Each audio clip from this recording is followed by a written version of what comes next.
একটি ছোট শকুন ছানা তার বাবাকে বলে বসলো, বাবা, আমি মানুষের মাংস খেতে চাই। বাবা শকুন বলল, ঠিক আছে, সন্ধ্যার পর নিয়ে আসবো। সন্ধ্যা হলে সে উড়ে গিয়ে এক টুকরো শূকরের মাংস এনে বাসায় রাখলো। ছানা বলল, এটা তো শূকরের মাংস, আমি তো মানুষের মাংস চাই বাবা। বাবা শকুন হেসে বলল, আচ্ছা ঠিক আছে, একটু অপেক্ষা করো। পরে আবার সে উড়াল দিল। এবার এক মৃত গরুর মাংস এনে ছানার সামনে রাখলো। ছানা বিরক্ত হয়ে বলল, আবার ভুল, এটা তো গরুর মাংস, মানুষের মাংস কোথায় বাবা? বুঝে শুনে এবার শকুন দুটি মাংসের টুকরো মুখে করে উড়াল দিল। একটিকে গিয়ে মসজিদের পাশে এবং অন্যটিকে গিয়ে মন্দিরের পাশে ফেলে দিয়ে চলে এলো। কিছুক্ষণের মধ্যেই শুরু হলো বিশৃঙ্খলা। মানুষ ধর্মীয় উত্তেজনায় এমনভাবে লড়াইয়ে জড়িয়ে পড়ল যে শত শত মানুষ সেখানেই প্রাণ হারালো। গাছে বসে শকুন বাবা ছেলে নেমে এলো। এবার তারা সত্যিকারের মানুষের মাংস খেতে লাগলো। ছানা অবাক হয়ে জিজ্ঞেস করলো, বাবা, এত মানুষের মৃতদেহ কোথা থেকে এলো?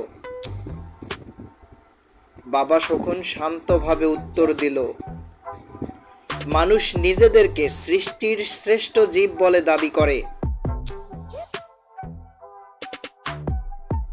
কিন্তু ধর্ম আর রাজনীতির নামে তাদেরকে ব্যবহার করানো সবচেয়ে সহজ। তারা নিজেরাই নিজেদের ধ্বংস করে দেয়। ছানা বলল, ধর্মকেই ব্যবহার করলে কেন? রাজনীতি করলেই তো হতো। বাবা হেসে বলল, রাজনীতির সময় নেয়, ধীরে ধীরে আগুন ছড়ায়, কিন্তু ধর্ম, সেটা আবেগের জায়গা। এক চিমটি ছিটালেই বিস্ফোরণ ঘটে। তুমি তো আজই খেতে চেয়েছিলে, তাই তাড়াতাড়ি কাজ সেরে ফেললাম। ছানা বলল, তুমি তো খুব চালাক বাবা। এবার বাবা বলল, আমি কিছুই না, আমি তো শুধু মানুষের কাছে থেকেই শিখেছি। যখন এরা সরাসরি ক্ষতি করতে না পারে, তখন ধর্ম বা রাজনীতিকেই অস্ত্র বানায়।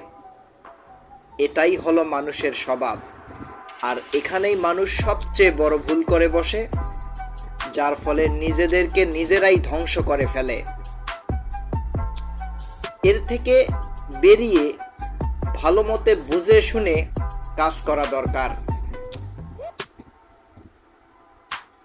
কোনো ধর্মকে ছোট নয়, সব ধর্মকেই শ্রদ্ধা করতে হবে। যার হিসাব সেই দিবে।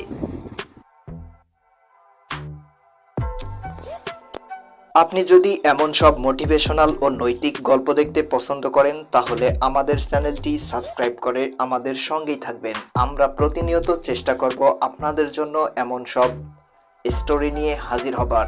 তো ভালো থাকবেন, সুস্থ থাকবেন। ধন্যবাদ। আল্লাহ হাফেজ।